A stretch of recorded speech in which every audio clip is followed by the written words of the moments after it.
Waiting on Floyd to upload his lesson, but I'm sure he'll get that done this week. All right, we are in Numbers 31:19. And I'm assuming we're there because Floyd didn't tell me he picked up and how far he got. So, Number 31 what? 19. 19? Yes, ma'am. Yes, speak loud. I told her she's got to get better at reading lips. That's all there is to it. It's good to have Miss Sharon with us today. Yes, it is. Thank you, Mom. Yeah. She's more or less moved out here now, so we're just finishing up some More or less. odds. Well, there's some odds and ends, but we're getting there. Okay. Now, just for reference, they just got done with the slaughter of Midian, basically. So, and if you recall, basically they killed men, women, children. Basically, if it wasn't a virgin girl, you're dead. They killed you. And just as a quick synopsis on that, the rationale was the women had been sent to the Israelite men to convince them to take them and follow Baal, however you want to pronounce it, instead of following Yahweh. So that's why it was the virgin women were allowed to live and pretty much no one else, including the male children, because the idea was that if you do that, then when those kids grow up, what do you think they're going to do? Rise up and cause strife within Israel. So that was the rationale. So that's where we're picking up, is right after that's been done. And you camp outside the camp 7 days. Whoever has killed any person and whoever has touched any slain, purify yourselves, you and your captives, on the 3rd day and on the 7th day. And you shall purify yourself, your every garment and every article of leather and all of the work of goat's hair and all articles of wood. My first thing is, I don't think I want any goat's hair clothing, but apparently that was a common thing. So just point of interest. Then Eleazar the priest said to the men of war who had gone to battle, "This is the statute of the law which the Lord has commanded Moses. Only the gold and the silver, the bronze, the iron, the tin, and the lead, everything that can withstand fire, you shall pass through the fire, and it shall be clean, and it shall be purified with water for impurity. But whatever cannot stand the fire, you shall pass through the water. And you shall wash your clothes on the 7th day and be clean, and afterwards you may enter the camp." All right, once again, I have my curiosities. Did the metals just have to pass through the fire, or did they have to be melted for purification and then go? I suspect they just had to be passed through the fire, and I'll tell you why in a little bit when we get to some other things. But my assumption is it just had to be subjected to fire. Why? Because fire can burn off most of the impurities. Now, if you look at why they were doing what they're doing, so they were telling them they need to be cleansed because they've killed somebody or touched something dead. What happens if you're doing that? You risk the potential of getting bacteria and other things that may get you sick or kill you. So the idea was you needed to purify yourself. You needed to cleanse yourself. I still kind of take issue that it's only the 3rd and 7th day when they have to wash themselves. I wonder what they smelled like during the rest of the week, but, that's me being it's right. That's me with the kid brain. That's what I do. That's how I think. Same thing with and you shall wash your clothes on the 7th day and be clean. So what, the other days you don't?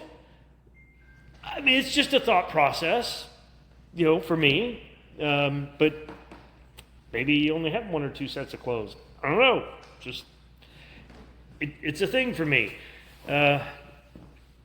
So anyway, that's how they had to go through this portion of it.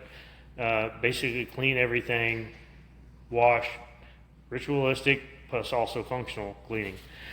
Okay, continuing on. Then the Lord spoke to Moses, saying, "You and Eleazar the priest and the heads of the fathers' households of the congregation take account of the booty that was acquired or captured both of man and of animal, and divide the booty between the warriors who went out to battle and all the congregation. Now, point of interest here, and we'll get into more details here in just a second, but notice they're splitting it between two different groups. Israel, meaning those that did not go out and fight, and then the warriors that went out to fight. Because if you remember, they asked for like 1,000 men, 1,000 fighting men from each tribe. So you have all the tribes, sent 1,000, so you got 12,000 people there. But you still had to be people that stayed back and protected Israel, right? So you still had, it's not like all the people went, but there's going to be a difference here between what's given to those that actually went out and risked their lives and those that stayed behind. So, levy a tax for the Lord from the men of war who went out to battle. 1 in 500 of the persons and of the cattle and of the donkeys and of the sheep. Take it from their half and give it to Eleazar the priest as an offering to the Lord. All right, so they're looking at the animals, and they're looking at the basically slaves at this point, the virgin girls that they took. So out of those, it's 1 in 500. And then that 1 in 500 is what they're giving to the priest. From the sons of Israel's half, you shall take 1 draw out of every 50 of the persons, of the cattle, of the donkeys, of the sheep, from all the animals. Give them to the Levites who keep charge of the tabernacle of the Lord. So now you have 1 in 50 versus 1 in 500. Well, think about it. Who went out and risked their lives? And who stayed behind?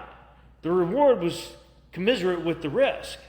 And again, as we talk about this a lot, this is where I see it as the Lord being fair. God is a fair and just God. He's looking at what you risked, what you took on, and you're being compensated accordingly. Now, how did it divvy up within the two groups? I have no idea. I just know it was. But how? Good question.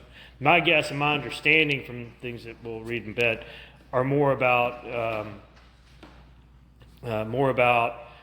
by tribe and household. Would I miss something over there, Floyd? Yeah,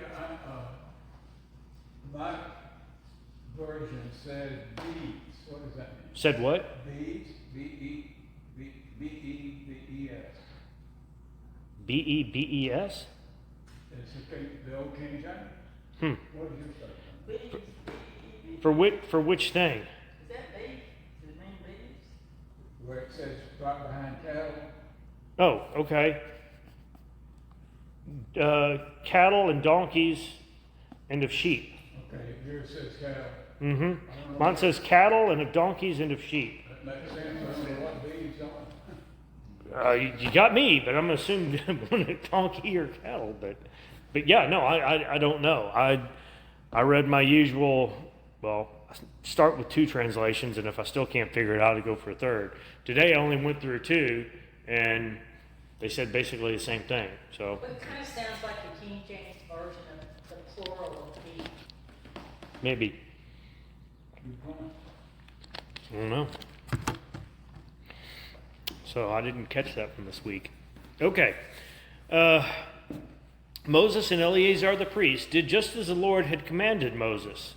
Now the booty that remained from the spoil from which the men of war had plundered was 675,000 sheep, 72,000 cattle, 61,000 donkeys, and of human beings, of the women who had not known men intimately, all the persons were 32,000.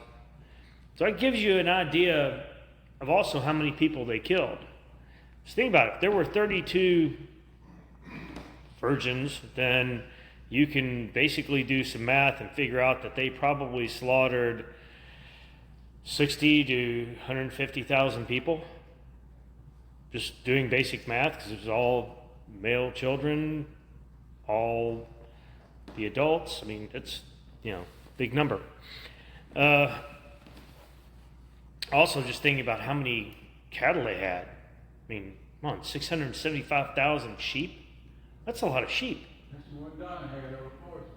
I don't know. I heard she had a lot. I think it's probably rivaling her. That was it? Come on. I thought you were a bigger operation That was than a that. lot back then. And they sure wasn't no fun to bring back into Bonneville. Well, I have no doubt of that.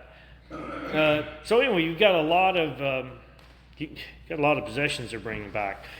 The portion of those who went out to war was as following: the number of sheep was 337,500, and the Lord's levy of the sheep was 675, and the cattle were 36,000, from which the Lord's levy was 72, and the donkeys were 30,500, from which the Lord's levy was 61. And the human beings were 16,000, from which the Lord's levy was 32 persons. Also notice, y'all know I always catch on this one, the numbers are always round. And mostly to the thousands. So how many were there really? I don't know, but that's the way it's recorded. But if you'll remember back to like when we do the two counts of Israel, counting men 20 and over, fighting age, that kind of thing. All of those came out at even thousands, or maybe down to 100 at the most. But after that, it was like close enough. I'm still kind of surprised by that, especially here when you're trying to divvy up. What if you come up and you're like, "Hey, we've gotten, look at all this stuff we found." I'm thinking you're going to divvy it up exactly, right? But they're a little less accurate on the numbers here, I'm assuming, because I can't imagine there's not an extra one of these somewhere. Anyway, continue on here. Moses gave the levy, which was the Lord's offering, to Eleazar the priest, just as the Lord had commanded Moses. As for the sons of Israel's half, which Moses separated from the men who had gone to war, now the congregation's half was 337,500 sheep, 36,000 cattle, and 30,500 donkeys, and the human beings were 16,000. And from the sons of Israel's half, Moses took one draw out of every 50, both of men and of animals, and gave them to the Levites who were in charge of the tabernacle of the Lord, just as the Lord had commanded Moses. Then the officers who were over the thousands of the army, and the captains of thousands, and the captains of hundreds approached Moses. This is the cool part.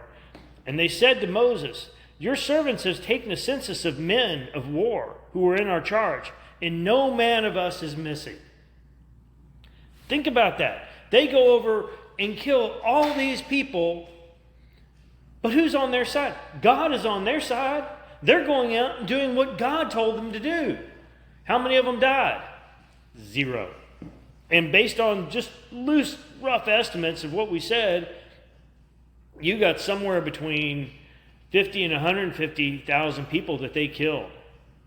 And that's the number that, again, ballpark numbers, 50 to 150,000 that they killed with 12,000 men. Now, admittedly, some of that portion is women. Some of that portion they killed are children, babies, everything. So if you look at it, it's a lot of people they killed. Several would have been easy, but that's still a lot of death, and it's still a lot of people. And to not lose a person through all of that, how is that not from God? But they were following for a change, right? Israel was actually following God, not rebelling, not whining, not complaining. They just said, "Okay, well, you want us to go, we're going to go." So they went. They took over. They took over Midian. Okay, so we have brought as an offering to the Lord what each man found: articles of gold, armlets and bracelets, signet rings, earrings, necklaces, to make atonement for ourselves before the Lord. Now, the first thing I thought is, okay, so I think it's fantastic God took care of them, but now they're going to give up their plunder, their spoils. Well, not exactly. What are they giving up? Articles of gold. Well, when you go back to what we were reading a little while ago, it wasn't just gold. It was gold, silver, bronze, iron, tin, and lead. These were all the metals that they were finding at that time and producing. So, and you may say, well, there are other metals, there were other... Yeah, they didn't have aluminum, okay? So forget it. They didn't find any used Coke cans. It's just not a thing yet. You didn't start making that or finding that, discovering it until late 1800s. So my point is, they gave up gold, which was the most valuable thing, okay? So it was an offering to the Lord, without a doubt. They didn't look at what the value is of these and go, oh, we're going to give the lead, so that was last in the list. It should also kind of last in value to them. What they gave is the gold, all the trinkets of gold. Now, the other part of that, I told you earlier that I believe that they didn't have to melt everything down, they just passed it through fire. If they'd melted it down, they wouldn't have all these trinkets, armlets, bracelets, signet rings, earrings, necklaces. They would have melted down gold. So that's my take on the fact that they just passed it through fire. They didn't melt it all down and try to refine it or anything like that. So they gave what was of the most value to the Lord as a thanks that none of them were killed. Notice this is something they weren't asked to do. They didn't have to do it. This is something they chose to do because, honestly, they knew they were going to war. They expected somebody to die. They expected several somebodies to die. I mean, how do you not? We send people to war as a country, right? Do we expect them all to come back? No, we don't, and they never do. But here they did. That's the difference of sending for a country and sending for Yahweh. That's the difference, and that's something that I want to make sure we understand. When you're in the Lord's will, His will be done, period. He will protect you if you are doing what He wants. That doesn't mean you won't die. That might be part of His plan. But at the same time, if He's there to protect you and you're in His will, you're going to be fine. You don't have a problem. It's perspective, and I just want to get that through to you guys. Okay, Moses and Eleazar the priest took the gold from them, all kinds of wrought articles. All the gold of the offerings which they offered up to the Lord from the captains of thousands and the captains of hundreds was 16,750 shekels. The men of war had taken booty, every man for himself. So Moses and Eleazar the priest took the gold from the captains of thousands and of hundreds and brought it to the tent of meeting as a memorial for the sons of Israel before the Lord. That's a lot of gold, let me just say. Now, do y'all know how much gold weighs? I mean, pure gold. You got a clue about that? Anybody ever see a gold bar?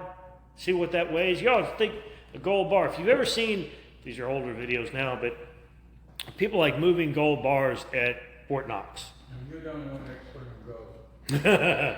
Yeah, watching it on TV. That's about as close as I can afford to get to it. But the point is that you see these people, they're white gloves, and they're moving and counting gold. They don't pick up, let me grab a stack of gold. Gold is really heavy. And most of us probably don't know that because we've never had that much gold in our hands before. I know I haven't, and I probably never will. And there's a reason for that. But I'm just trying to make the point that that's a lot of gold. That was a whole lot of gold. And that's what they were refining then. Think about how much we've got around today. Of course, most of the women in here probably have something of gold on them. Most of the men probably do, for that matter. Mine's plated gold. Well, white plate or something over gold. I forget how that works out. But either way, you get the point. I'm just trying to make a point that they seized a lot through here. It wasn't just the cattle and sheep and all this stuff, but they got a lot of gold, and I suspect they got a lot of the other semi-precious metals to them as well. Just keep in mind, all metal at this time was pretty precious because you can only pick up so much off the surface of the ground before you've got to start digging. We all know that today, I think. But anyway, just trying to make the point. Now, the sons of Reuben and the sons of Gad had an exceedingly large number of livestock. So when they saw the land of Jazer and the land of Gilead, that it was indeed a place suitable for livestock, the sons of Gad and the sons of Reuben came and spoke to Moses and to Eleazar the priest and to the leaders of the congregation, saying, Ataroth, Dibon, Jazer, Nimrod, Heshbon, Eliel, Sebam, Nebo, and beyond, the land which the Lord conquered before the congregation of Israel is a land for livestock, and your servants have livestock. They said, if we have found favor in your sight, let this land be given to your servants as a possession. Do not take us across the Jordan. So basically, hey, we're good. We're just going to leave you on your own.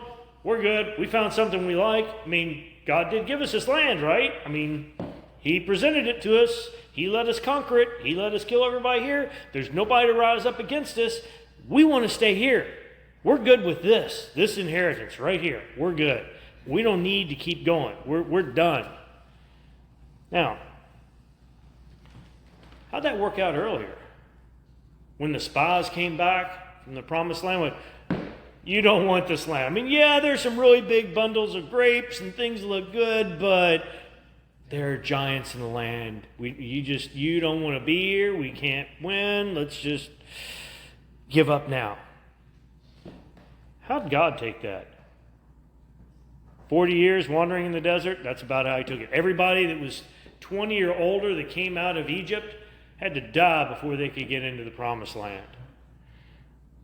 So let's continue on here.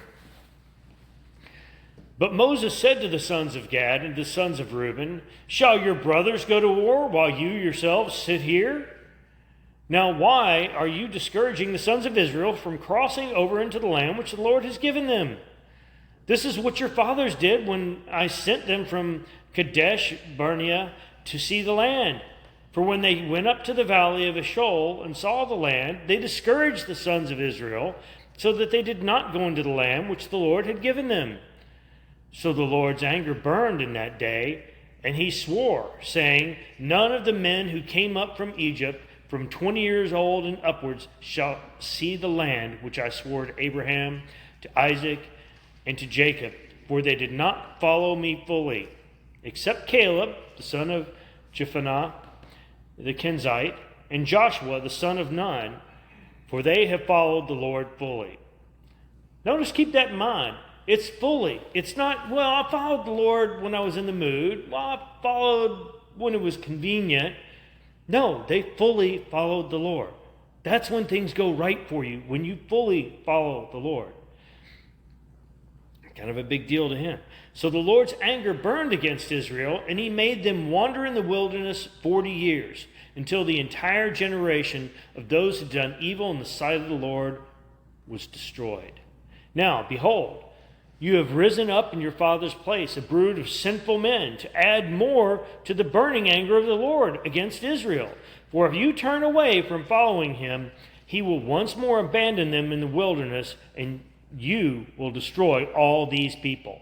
So He really lays it on to them. It's going to be your fault if you don't follow through with being God's people.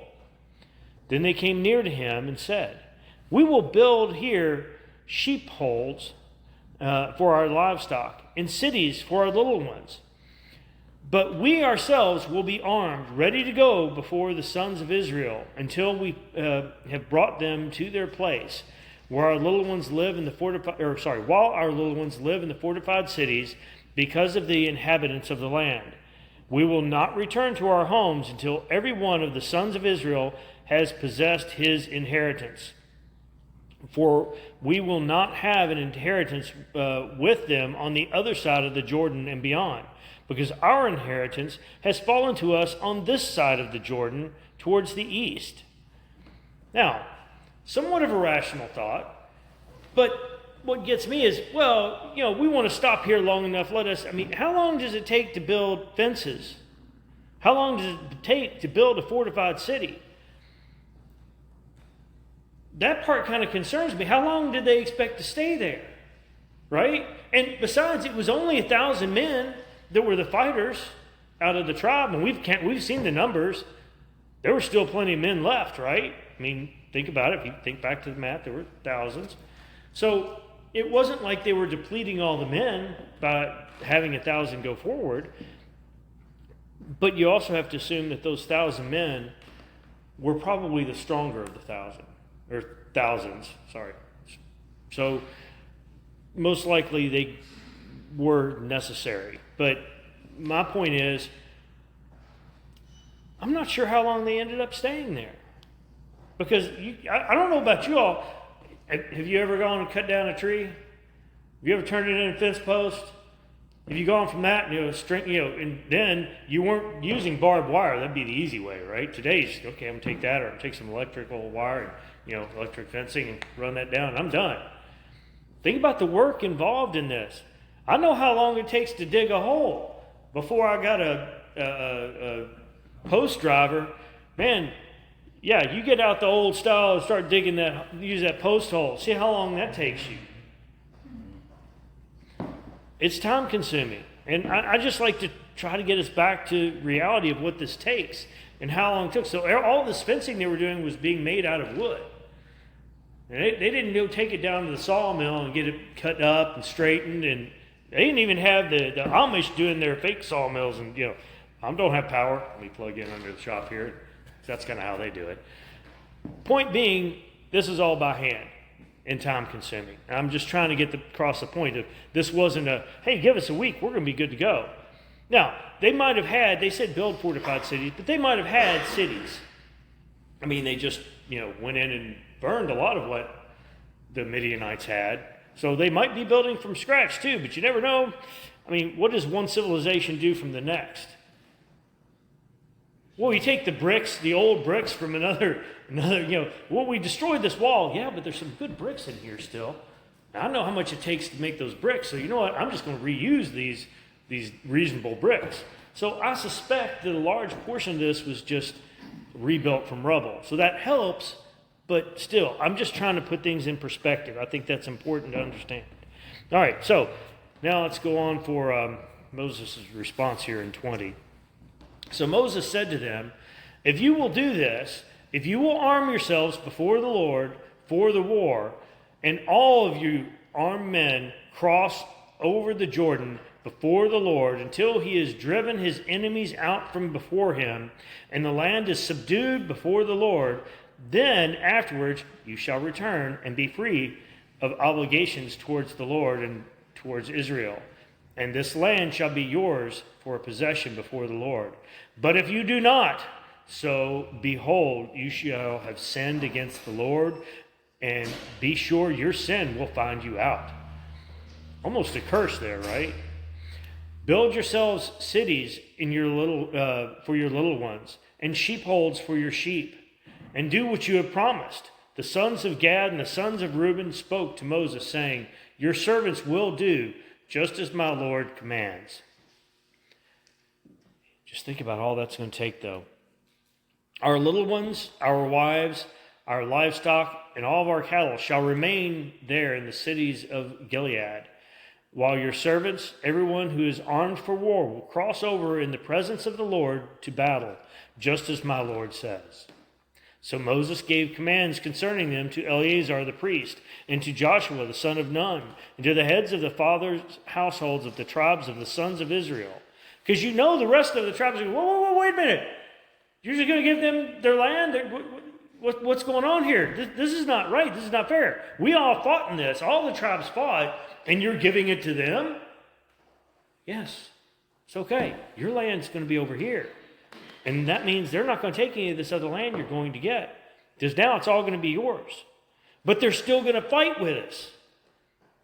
Well, in that case, now let's see. I'm going to get more land because they're not getting a portion over here on this side of the Jordan. This could be a good deal for me.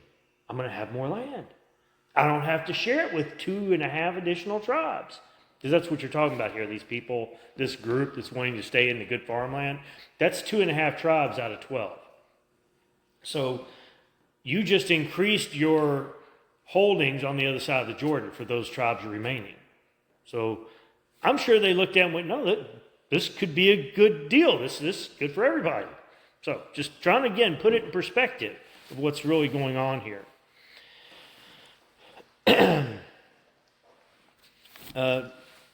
Okay, Moses said to them, if the sons of Gad and the sons of Reuben, everyone who is armed for battle, will cross with you over the Jordan in the presence of the Lord, and the land is subdued before you, then you shall give them the land of Gilead for possession.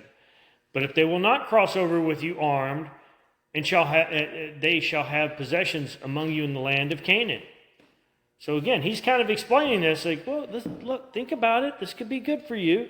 The sons of Gad and the sons of Reuben answered, saying, as the Lord has said to your servants, so we will do. We ourselves will cross over, armed in the presence of the Lord, into the land of Canaan, and the possession of our inheritance shall remain with us across the Jordan. So yeah, they're splitting this up.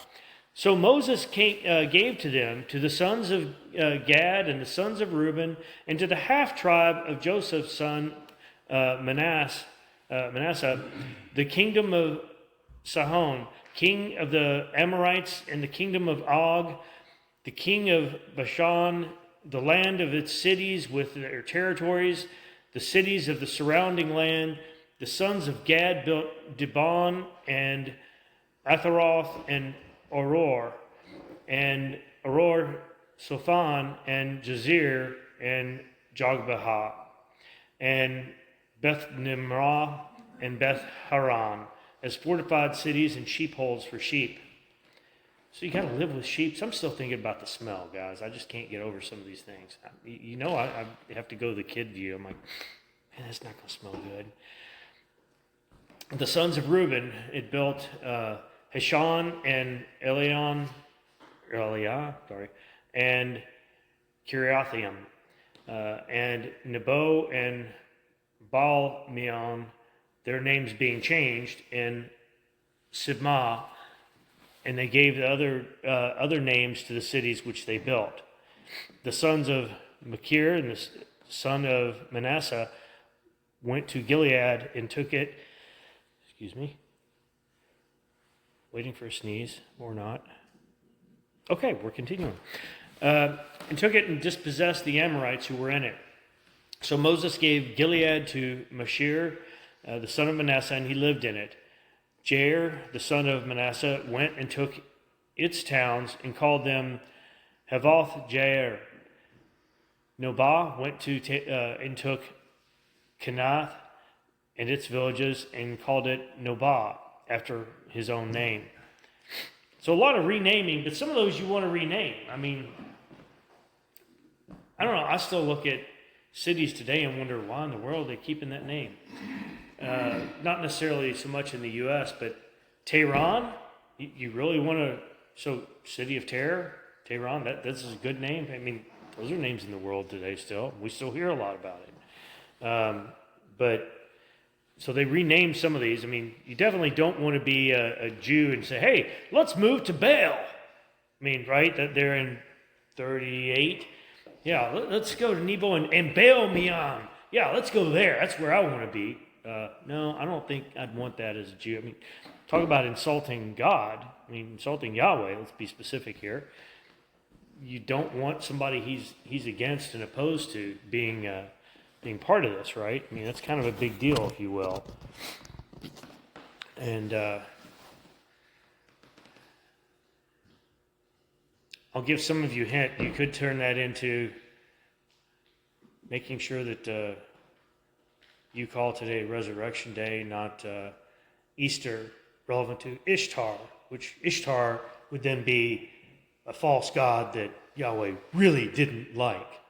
And it's very well documented, but you know me, I typically stay on what the lesson is. But please look that up if you don't recall that lesson, because it's something to think about. Okay. So we will continue on here. We're at 33:1. Okay. These are the journeys of the sons of Israel by which they came out of the land of Egypt by their armies under the leadership of Moses and Aaron. Moses recorded their starting places according to the journeys by the command of the Lord, and these are their journeys according to their starting places. They journeyed from Ramses in the first month. And I guess I should stop and explain really what's going on here. Basically, they're detailing when they left Egypt, where'd they go? Where did they stop along the way? Because keep in mind, some of these things, we know where they stopped because an event happened there, usually meaning Israel rebelled, right? I mean, that's really what it comes down to. That's what we've documented and talked about so far. But what they're doing here is going back and going, no, here are all the places we actually went, which gives us a clue of how often they moved, or at least how many times they moved. And again, think back to that whole move thing and what it took to move the tabernacle every time. What it took to move the tent of meeting, if you prefer that title at this point.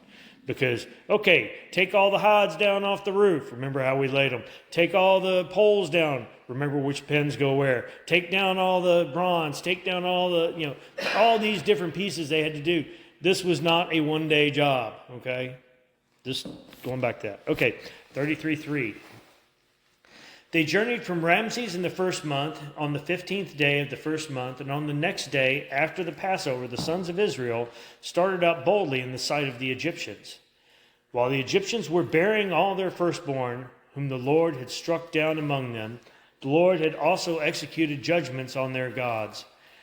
Then the sons of Israel journeyed from Ramses, camped in Succoth, then journeyed from Succoth and camped in Ethram, which is on the edge of the wilderness. They journeyed from Etham and turned back to Piharoth, which faces Baal Zephon, and they camped before Migdal. They journeyed from the Haroth and passed through the midst of the sea into the wilderness, and then went 3 days' journey into the wilderness of Etham and camped at Marah. They journeyed from Marah and came to Elim, and in Elim there were 12 springs of water and 70 palm trees, and they camped there. They journeyed from Elim and camped by the Red Sea. They journeyed from the Red Sea and camped in the wilderness of Sin. Why would you call it the wilderness of Sin, right? I mean, again, names of places. They journeyed from the wilderness of Sin and camped at Dophkah. They journeyed from Dophkah and camped at Elush. They journeyed from Elush and camped at Rephidim. Now, it was there that the people had no water to drink. They journeyed from Rephidim and camped in the wilderness of Sinai. They journeyed from the wilderness of Sinai and camped at Kibroth Havatah. They journeyed from Kibroth Hatava and camped in Hazeroth. They journeyed from Hazeroth and camped in Rithmah. They journeyed from Rithmah and camped in Rimmon Perez. They journeyed from Rimmon Perez and camped in Libnah. They journeyed from Libnah and camped at Risah. They journeyed from Risah and camped in Kebaloth. They journeyed from Kebaloth and camped at Mount Shafir. They journeyed from Mount Shafir and camped at Haradah. They journeyed from Haradah and camped at Makaloth. They journeyed from Makaloth and camped at Tahath. They journeyed from Tahath and camped at Terah. They journeyed from Terah and camped at Mithkah. They journeyed from Mithkah and camped at Hashmonah. They journeyed from Hashmonah and camped at Mosroth. They journeyed from Mosroth and camped at Bene Jaakan. They journeyed from Bene Jaakan and camped at Hor Haggidgad, something like that. They journeyed from Hor Haggidgad and camped at Jotbatha. They journeyed from Jotbatha and camped at Abronah. They journeyed from Abronah and camped at Ezron Geber. They journeyed from Ezion Geber and camped in the wilderness of Zin, that is Kadesh. They journeyed from Kadesh and camped at Mount Hor and at the edge of the land of Edom. Then Aaron the priest went to Mount Hor at the command of the Lord and died there in the 40th year after the sons of Israel had come from the land of Egypt on the first day in the 5th month. Aaron was 123 years old when he died on Mount Hor. Sorry, give myself just a second here to recover from the tongue twisting words. Because I guarantee I mispronounced almost every one of them. So, You done a lot of traveling there. yeah. Hey, I actually read through this week and did make an effort to try to pronounce some of these, at least without trying to sound it out here in front of you. I think I did fairly well, all things considered. I don't know the difference, so we can't pronounce it. No, I know, but it's just I at least try to get it. I don't want it to sound like I haven't even studied it. I really did try to pronounce them, but some of them I still couldn't figure it out. So, oh well. All right. Now, the Canaanite, the king of Arad, who lived in the Negev in the land of Canaan, heard of the coming of the sons of Israel. They then journeyed from Mount Hor and camped at Zalmanah. They journeyed from Zalmanah and camped at Punan. They journeyed from Punan and camped at Oboth. They journeyed from Oboth and camped in Baram and at the border of Moab. And they journeyed from Ayem and camped at Dibon Gad. They journeyed from Dibon Gad and they camped at Almon Diblatham. They journeyed from Ablon Damatham and camped in the mountains of Abarim before Nebo. They journeyed from the mountains of Abarim and camped in the plains of Moab by the Jordan opposite Jericho. They camped by the Jordan from Beth Jeshimoth and from Abel Shittim in the plains of Moab. Okay, I don't know about you all, but I'm glad to get through that part of it. I got a limit here. Okay, I think we just found it. So this is a good stopping point as well. So we are going to pick up next week on what will be chapter 33, verse 50. So hopefully we'll be all right there. So let's go ahead and let's close in prayer.